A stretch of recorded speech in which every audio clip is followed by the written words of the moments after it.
श्री कृष्ण गोविंद हरे मुरारी, हे नाथ नारायण वासुदेवा। कार्तिक महात्म्य दूसरा अध्याय। श्री कृष्ण भगवान बोले, हे प्रिय, जब गुणवती ने राक्षस द्वारा अपने पिता और पति का मरना सुना तो दुखित हुई और रुदन करने लगी।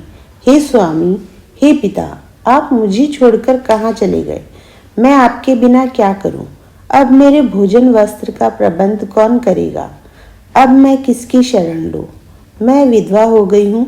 विधाता का मेरे ऊपर कोप हुआ। मैं कैसे जीऊं? श्री कृष्ण जी बोले, कुकरी के समान विलाप करती हुई, हवा से हिलते हुए केले के पत्ते की तरह कांपती हुई वह पृथ्वी पर गिर पड़ी। थोड़ी देर में सावधान होने पर फिर विलाप करने लगी और शोक समुद्र में डूब गई।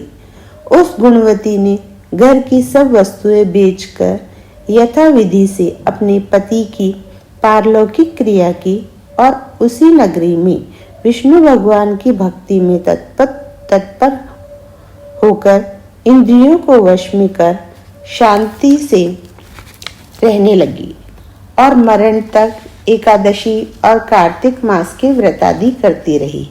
हे प्रिय, यह दोनों व्रत मुझे अत्यंत प्यारे हैं, जिसके करने से भोग और मोक्ष की प्राप्ति होती है, पुत्र और संपत्ति मिलती है। कार्तिक की तुला राशि पर सूर्य निकलने पर महापापी जो भी प्रातः काल स्नान करते हैं वे भी मुक्ति को प्राप्त होते हैं। जो मनुष्य स्नान, जागरण, दीपदान और तुलसी का पालन करते हैं वे विष्णु के रूप हैं। विष्णु भगवान के मंदिर में झाड़ना, सतिया काटना तथा विष्णु की पूजा आदि का कार्य जो मनुष्य करते हैं वह जीवन मुक्त होते हैं। इस प्रकार वह गुणवती हर वर्ष कार्तिक व्रत और विष्णु भगवान का नित्य ही पूजन करती रही। एक समय वृद्धावस्था के कारण दुर्बल होने से, रोग और ज्वर से पीड़ित होने पर भी गंगा स्नान को गई। जो ही पानी में उतरी, जाड़े के मारे कांपने लगी। उसी समय गुणवती ने आकाश से आता हुआ विमान देखा। शंख, चक्र, गदा, पद्म आदि आयुधों को लिए हुए विष्णु के रूप धारण करने वाले पार्षद गरुड़ की ध्वजा वाले अप्सराओं से युक्त ऐसे विमान में बिठाकर बैकुंठ को ले गए। प्रदीप्त अग्नि के समान कीर्ति वाली गुणवती विमान में बैठी हुई कार्तिक व्रत के प्रभाव से मेरे पास आ गई। जब ब्रह्मादि देवताओं की प्रार्थना से मैं पृथ्वी पर आया तब वे गण भी मेरे साथ आए। हे भामिनी, यह सब यादव मेरे गण हैं और तुम्हारे पिता देव शर्मा भी इस जन्म में सत्राजित हुए और तुम्हारे पति चंद्र शर्मा इस जन्म में अक्रूर है।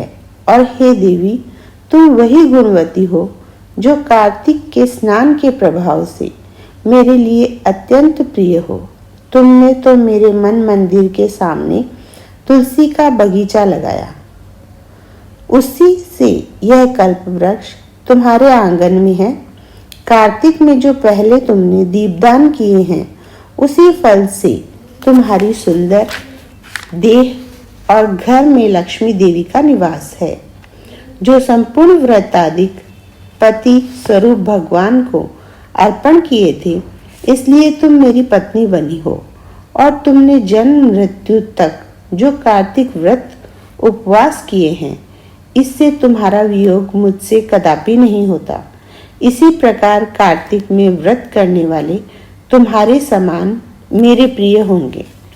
सूत जी बोले, सत्यभामा जी अपने पूर्व जन्म का सब हाल जानकर बड़ी प्रसन्न हुई।